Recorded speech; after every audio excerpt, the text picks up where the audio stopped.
Takumi was a 40-year-old virgin loser with an average job and no enthusiasm for life.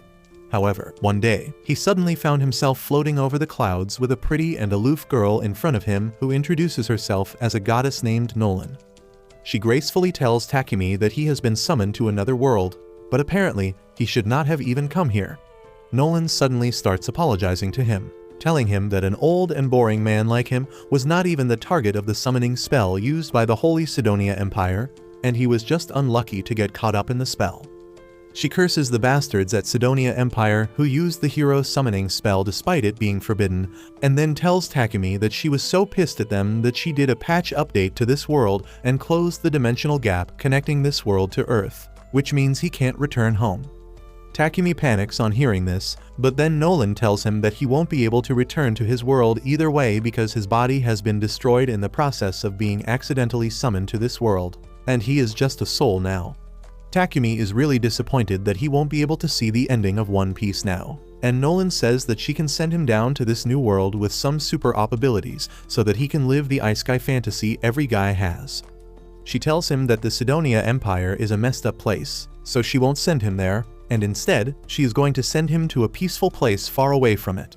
She asks what kind of abilities he wants, and Takumi replies that he is a wimp who doesn't like fighting. Nolan decides to give him some production-based jobs like alchemy and blacksmithing by making him deep throat a magical crystal. Takumi feels like his head is splitting from all the new information about the skills, and then Nolan sends him to the planet with a bang. As he gets up and looks at his face in the lake, Takumi realizes that he has the body of a 17-year-old, and he finds himself so handsome that he wants to quickly rub one off. After that, he checks the supplies that Nolan has left him, including gold and food.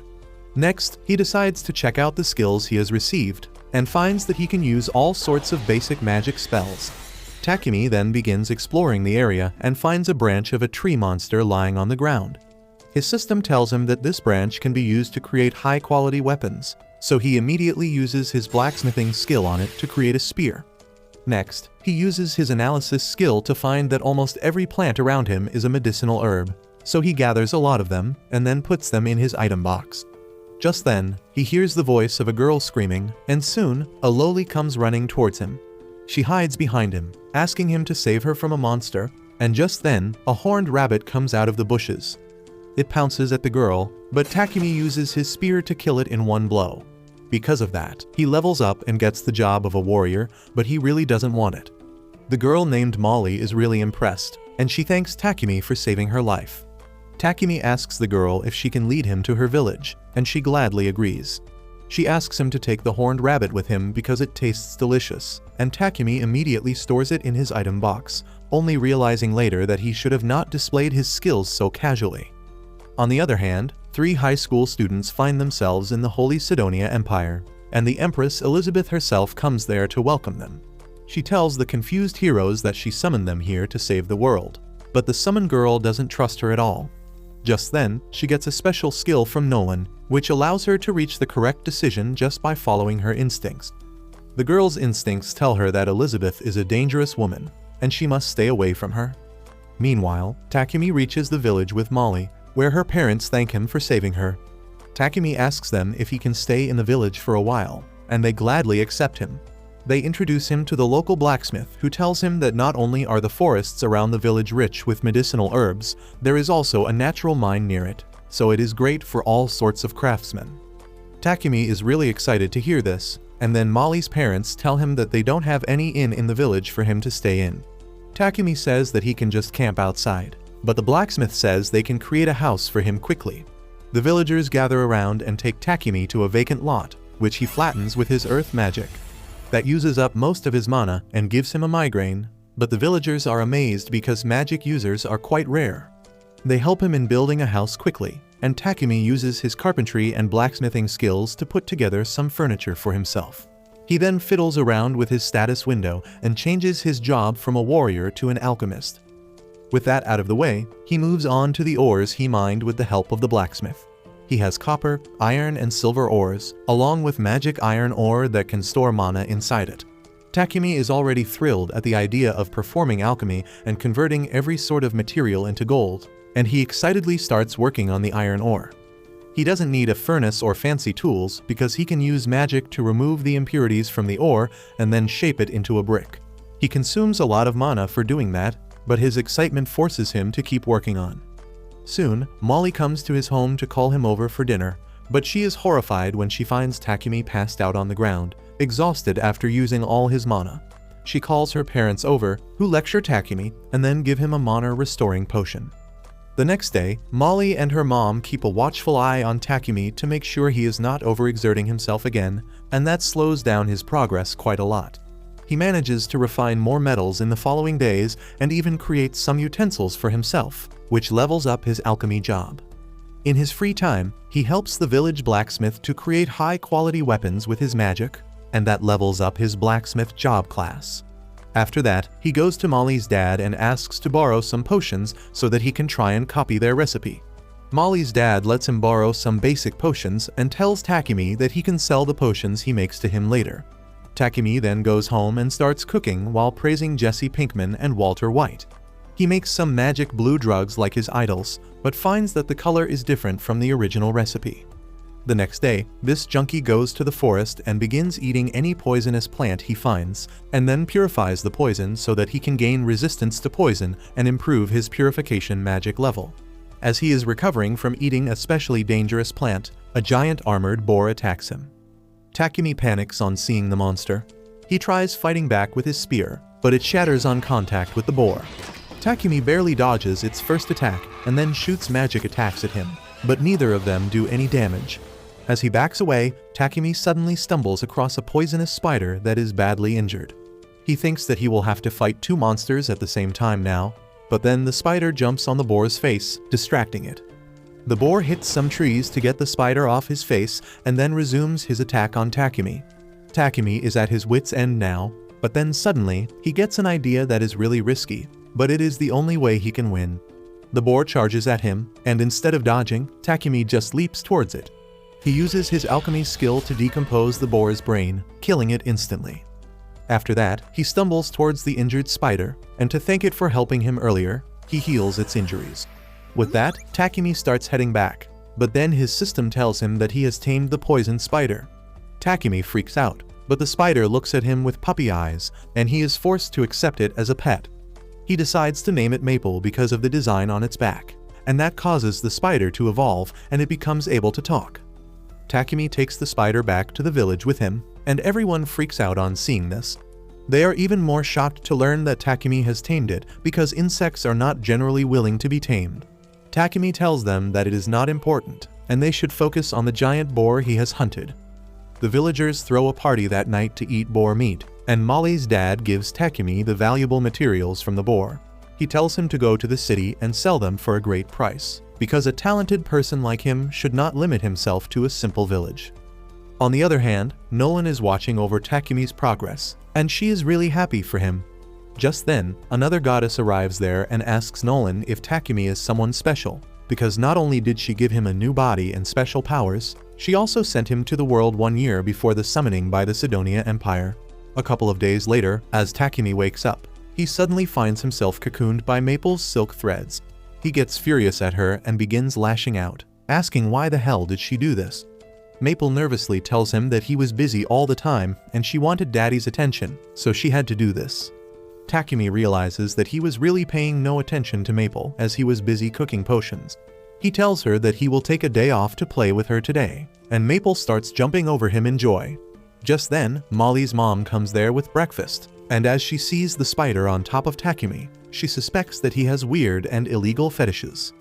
Takumi tries to assure her that he doesn't like getting pegged by his pet spider, but then Molly's mom notices the sparkling silk threads hanging from the roof, and her greedy side awakens, scaring both Takumi and Maple. The woman makes a shirt using the shiny silk threads, which are a luxury item that only nobles can afford.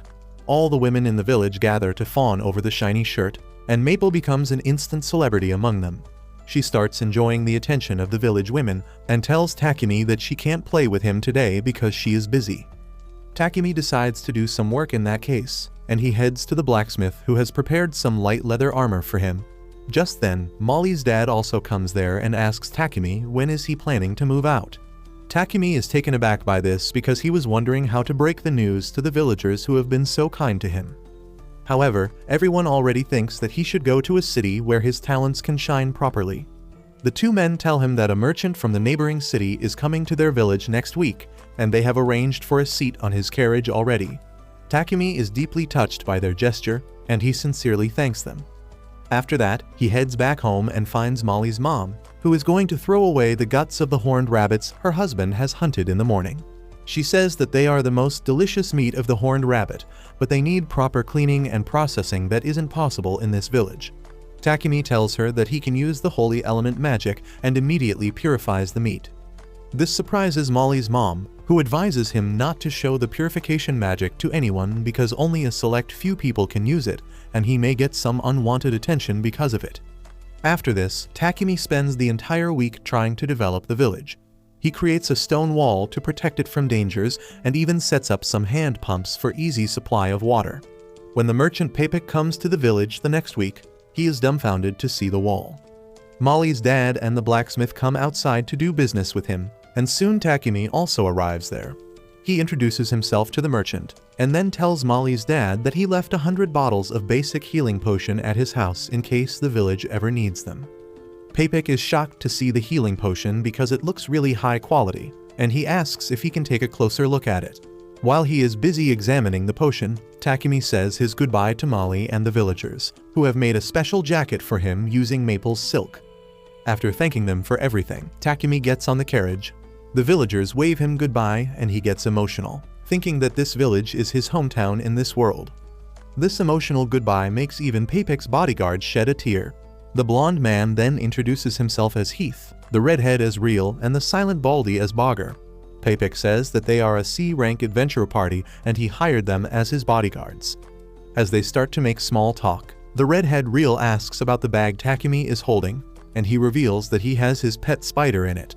This shocks everyone, and Real tries getting a closer view at the tamed spider. Maple thinks that he is a pervert, so she immediately headbutts him and then goes into the bald guy's lap, who holds her without any issue.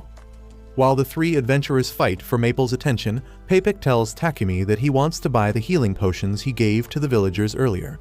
Before they can get to the details of business, Papik is forced to stop his carriage as there are monsters in front of him. Takumi takes a look outside and finds some goblins approaching them. The adventurers immediately go outside, ready for action, but Papik is pissing his pants already. The adventurers low diff the goblins quickly, and their journey remains peaceful after that.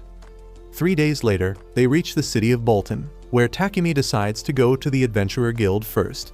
He wants to register himself at the Alchemist Guild, but the receptionist tells him that there isn't one.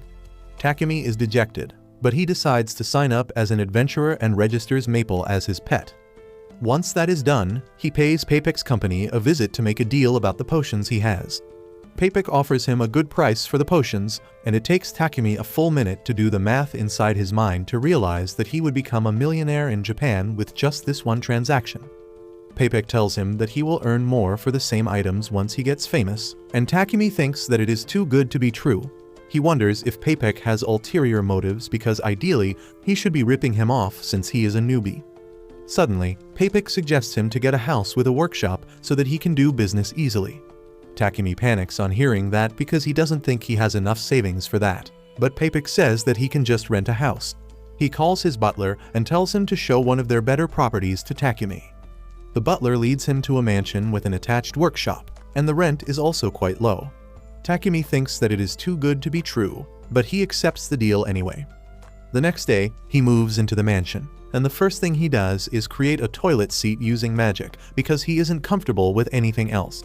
That eats a lot of his mana, and as he is drinking mana potions to replenish it, he hears a scream from the hall. Takumi runs outside to see what is happening, and to his shock, Maple has put Papik in a cocoon.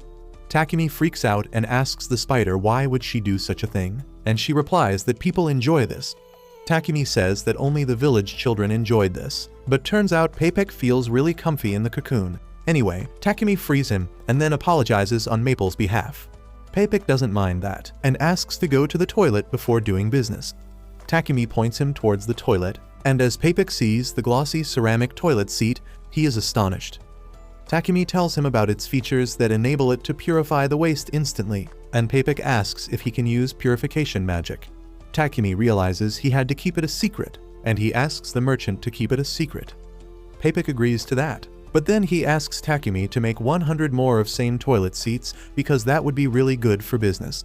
Takumi agrees, and then Papik tells him to get some helping hands and suggests that he takes in a slave instead of workers. Takumi is shocked by this, but Papik tells him that if he gets a slave, he can keep his holy magic a secret from the world. He says that anyone who can use holy element magic is scooped up by the church, which exploits them and profits using their healing magic, so they must keep his powers a secret. Takumi says that he understands this, but he is against hiring a slave because he needs to keep a moral high ground. However, Papik convinces him that it is not a bad thing to do and takes him to a reliable slave trader. As he goes inside to get someone, Takumi decides to take a walk in the beautiful garden there. Suddenly, his eyes meet a pretty elf girl, but she coldly tells him to go home, confusing him. The elf repeats her sentence, telling him that this is not a place for a child like him, so he should return where he came from. Anyway, Takumi soon visits the goth MILF that runs the slave company. After the introductions are over, Papik tells the goth mommy that Takumi is not comfortable with using slave contracts because it is something against his morals. The mommy tells him that he doesn't need to worry about that, because in their country, the rights of slaves are protected. She gives him a general gist about the slavery laws, which state that the owner has to respect the basic human rights of the slave and provide them with food, clothing, and shelter. They can't harm the slaves seriously either, and forcing them to do things that were not mentioned at the time of the contract is also forbidden. Takumi finally realizes that this is much better than what he imagined at first, and then the goth mommy begins telling him about the types of slaves. First, there are the people who became slaves because of a debt they couldn't pay, and they must be released when they have worked enough to pay the debt. Criminals can become slaves to get a chance to reform their lives, and even prisoners of war are taken as slaves to get a place to stay. Lastly, there are also the unfortunate people who were kidnapped by robbers and made slaves illegally. Papik speaks up on Takumi's behalf, saying that he would like a war slave who can't be freed without their master's will because Takumi has some skills and talent that needs to be kept secret. The mommy asks Takumi what are his requirements, and he replies that he wants someone to look after his house and also act as his bodyguard during raw material gathering and guild quests. The mommy says that he will need 2 slaves to meet all his demands, and calls a girl named Maria who was kidnapped by bandits when she was little. She is well educated and trained in housekeeping, and Takumi is smitten because she looks low-key cute. He tells Maria about the size of his house, and she tells she can manage it all herself. He then asks why is someone as cute as her still available because there should be a line of guys wanting to pick her. Maria turns red on hearing this compliment, and she tells Takumi that she will only do his household chores and she won't let him sneak into her room at night for some raw action. Takumi gets flustered and he tries his hardest to convince her that he is a Sigma male who won't do anything inappropriate with her. The goth mommy tells them that they are ready to form a contract now, and just like that, Maria becomes Takumi's slave.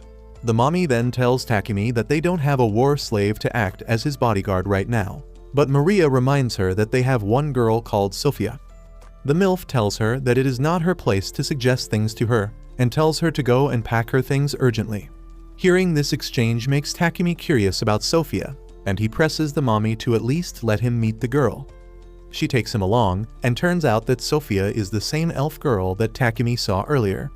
The mommy tells him that she was captured 50 years ago in a war with the elves, and ever since then, she has not taken a master. She says that Sophia has the damage from the war all over her body, and her magic has also been sealed because of some sort of curse. This makes her unfit to be a combatant or a bodyguard.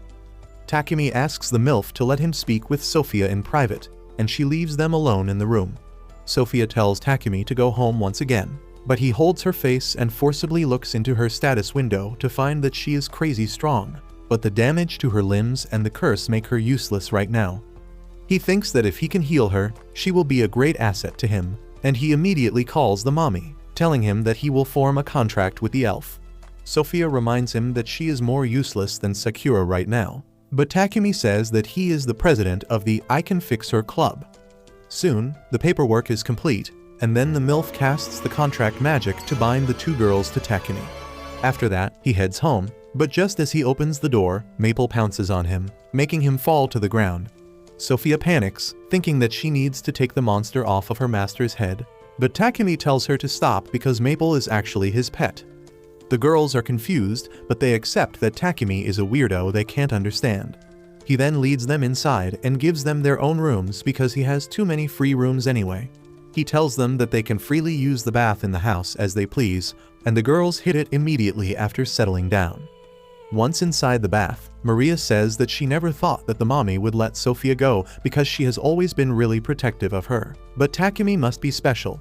However, Sophia is lost in thoughts about the contracts she saw earlier. Most of the information about Takumi was left blank, and she wonders just who the hell is he. After that, they go to the dining room, where Takumi has prepared dinner for everyone. Maria complains and throws a tantrum because cooking is supposed to be her job, and Takumi somehow consoles her. Sophia also has concerns about him allowing slaves to eat together with him, but Takumi tells her that he is chill like that. The next day, he receives a parcel from Paypek, and then goes shopping in the market. On the way, he notices a church, so he casually walks inside. He finds a statue of Nolan there and starts praying to her. He has heard that the Empire of Sidonia controls religion in this country as well, and he wonders why does Nolan hate them so much when they worship her too. Suddenly, he hears Nolan's voice, telling him that she hates them because she is not a part of their circle. Takumi opens his eyes to see himself floating over the clouds, and he panics, wondering if he is dead again. Nolan tells him that she has just called him up for a chat, and then she tells him about her relation with Sidonia and its policies. She says that originally, there was the Church of Creation that worshipped her, but then the Sidonia Empire formed the Church of Divine Light that worshipped a god that didn't even exist. Sidonia used their power to get more followers and began pushing back the Church of Creation, but Nolan didn't want to interfere in the petty matters of humans. After this, she tells Takumi that while her other blessings she granted him will last forever, she also gave him a little bit of plot armor that is about to be used up soon. She tells him that he might find it harder to solve problems now and the people he meets may want to harm him. Takumi finally realizes that all the helpful people he met till now were brought to him by Nolan's blessing, but now it is all up to him. With that, the prayer ends, and he finds himself back in the church. He returns home soon, and instantly, Maple tackles him and makes him fall down. As the girls come to help him pick his stuff up, Takumi sees Sophia reaching his special parcel, and he immediately uses the item box to keep it away from her. He then hurries to the workshop to do some experiments, but now Sophia is curious because the package was wrapped in magic paper.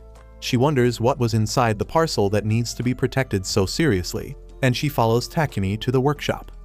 To her horror, Takumi dips a knife in a pot of poison and then slashes his hand with it before using holy magic to purify the poison so that he can level up his holy magic to treat Sophia. He groans in pain the entire time, and then suddenly mentions Maria's name, which provokes Sophia into confronting him. She barges into the room and tells him that she won't forgive him if he does anything to Maria, and then suddenly, she collapses in Takumi's arms. He finds that she is extremely exhausted and also has a slight injury on her hand. He tries to heal her, but it is really hard and tiring because the curse resists healing magic, but he succeeds in doing it and his holy magic levels up. After that, he takes her to her room and Maria informs him that whenever Sophia gets too excited or anxious, she collapses from exhaustion. Takumi tells her that it is the last time and then casts a curse-dispelling spell as well as a high-level healing spell on Sophia that heals her injuries and regrows her cut ear. When Sophia wakes up later, Maria shares the good news with her. Sophia is stunned to see her ear healed, and then she finds that even her magic is back. Maria suddenly hugs her, saying that she is perfectly healthy now. Sophia then goes to thank Takumi, who decides to clear up any misunderstanding between them. He tells her that he was poisoning himself and then using healing magic to level it up so that he could help her.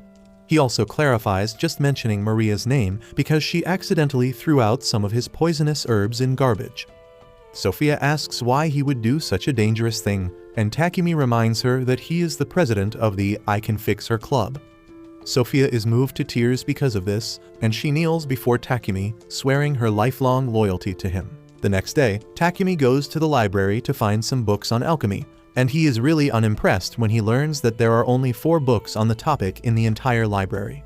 He wonders why more people are not showing interest in alchemy when it is so simple, when suddenly, he realizes that the books are written in an ancient language and only he can understand it thanks to the blessings he got from the goddess. After that, he returns home and starts working on making toilet seats for the merchant Payback. Soon, he finishes making 100 of them and then decides to take a long break from mass producing anything for a while.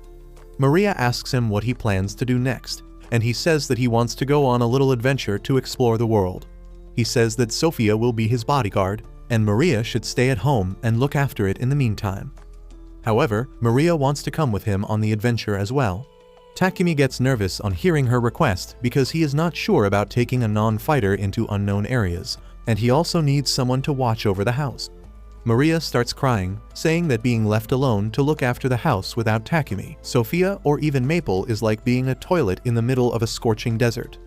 Takumi wonders why this stupid redhead has to think of such weird examples, but he still doesn't really think that he should take her along. Maria comes close to him and gives him the emotional appeal with her puppy eyes.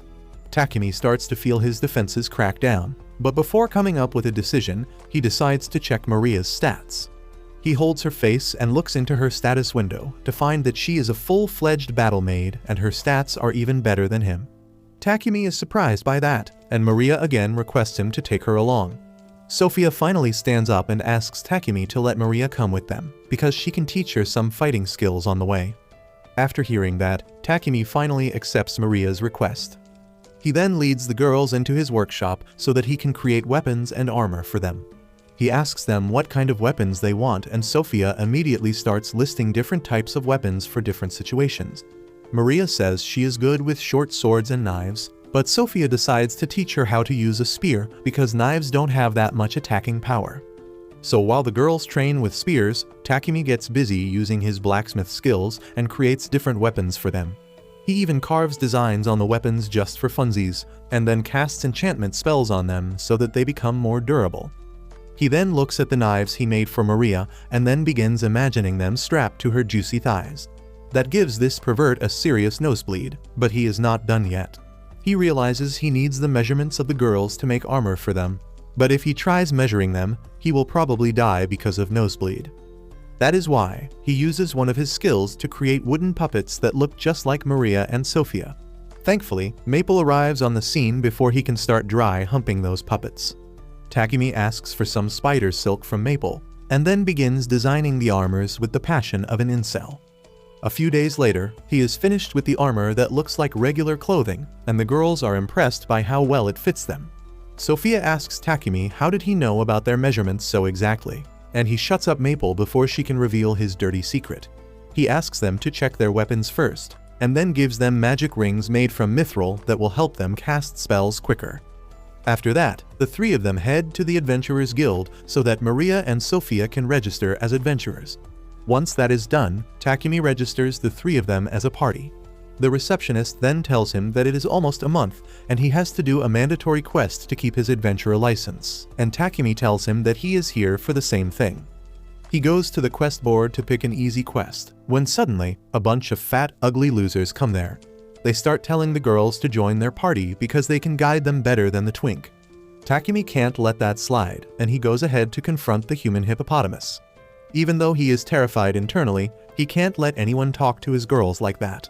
He tells the hippopotamus that judging by his size, his mother should be so heavy that even Superman can't lift her. This enrages the fatty who punches Takumi, but he had already used a spell to turn his body into metal. Hippo ends up breaking his hand because of that, and just as his lackeys are about to attack Takumi, the guild master arrives there and yells at them to stop. He looks at Hippo's broken arm and asks Takumi if he did that.